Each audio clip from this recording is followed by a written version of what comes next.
Hi everyone, how you all doing and welcome back. So getting right on board with the sort of Battlefield 2042 hype train. Really looking forward to this game. I obviously went on Origin, haven't pre-ordered it yet, but sort of looked on the store and saw that they sort of added a few screenshots sort of detailing the lore of this game and sort of what's going to be sort of happening and kind of the background of the game and how you kind of link into it. So sort of it's kind of the classic, the world's on the brink of war. There's a sort of a new stateless soldier that emerges, so sort of linking in how sort of the characters all sort of link into this game, their own specialists, kind of linked to the game. It turns out they're not really linked to any country, and it sort of details that as we get into it. So looking at the first screenshot here, as you can see, it's just sort of detailing the lore sort of the decade before, so how we sort of got to the situation that we're in at 2042.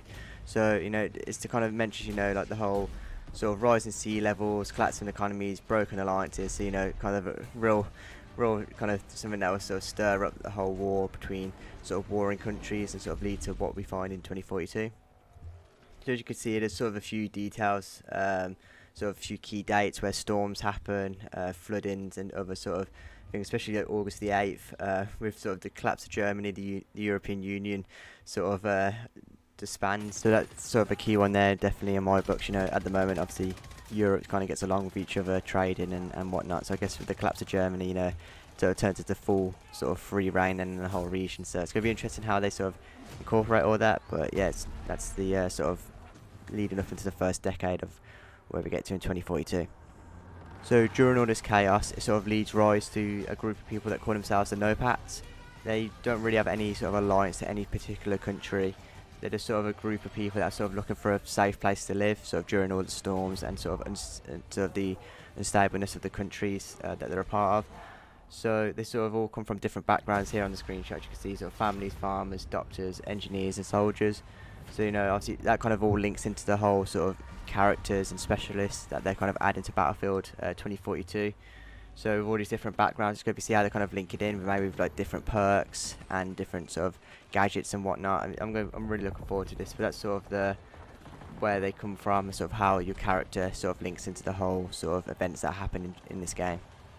So as we move on sort of from the events of the first sort of half of the decade of 2030, so into the latter part now, so 2037, it says here that humanity starts to sort of become adapted and sort of get used to the happenings of the world, all the storms and stable nature of like governments and whatnot.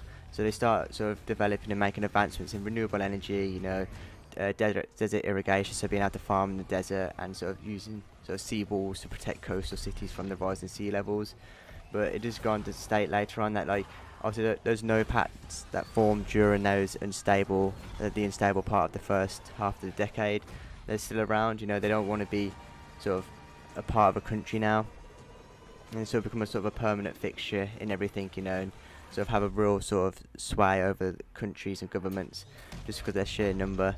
So throughout sort of this time, leaders start to emerge and start to inspire other no-pats to go against the governments and sort of form their own nationality. It says here, draw the line in the sand between the old world and the new, and they sort of become a signal, I guess, of hope and freedom, and not sort of become a part of the governments that sort of destroyed the old world.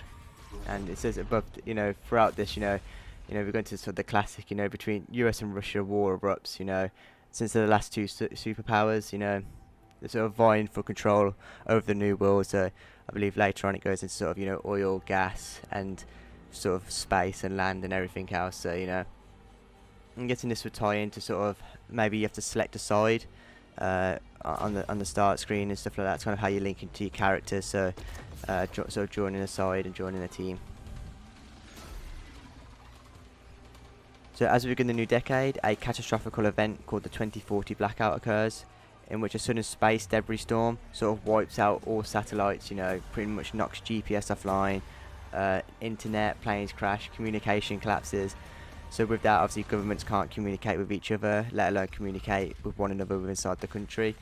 And the US and Russia start blaming each other, but others also start blaming the no-pats. So with this, they sort of start taking precautions to protect themselves, and it says here like former military and combat trained specialists among the no-pats rise up and sort of take force to defend themselves against the tension rate. So I guess that's how they all sort of link into each other, and it comes back to getting sort of picked by either side as forcing to fight one another. And finally, we come on to the War of 2042, so you know the name of the game.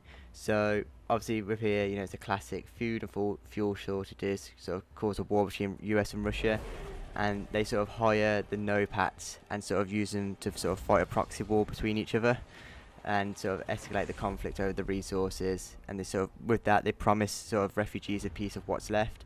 So you know, I mean, it's a classic switcheroo coming into play. And then obviously we lead into 2042 where open war is imminent. So the no-pats have no choice to choose a side, fighting for a flag but for their future. So that's the whole sort of lore and story behind the whole lead up to the War of 2042. Obviously there's no single player campaign, so they're going to have to kind of show it through obviously like sort of lore like this outside of the game, and also I'm guessing like cutscenes a bit like what Titanfall and BRINK did as well back in the day. So I'm going to be looking forward to that. Hopefully they can do it sort of justice, you know, and keep us all engaged with like sort of the whole universe. You know, the Battlefield lore is pretty good to like get into and read about, so I definitely recommend you doing that. But yeah, I'm really looking forward to this game. I can't wait for it to come out. I'm really excited for October 22nd, or I think it's October 15th. If you pre-order it, you get a week's early access. So overall, looking forward to it. If you enjoyed the video, leave a comment down below what you're looking forward to most with Battlefield. Also, any comments to help me improve these videos, always looking to get better. If you enjoyed the video, leave a like, drop a subscribe as well. More Battlefield 6 content coming as well in the future, and also previous Battlefield games as well. I love going back and playing them. Getting into Battlefield 5 still at the moment, really enjoying. So just going back to that after a few months of not playing it and getting involved. But yeah, I'll catch you in the next one. Have a good one.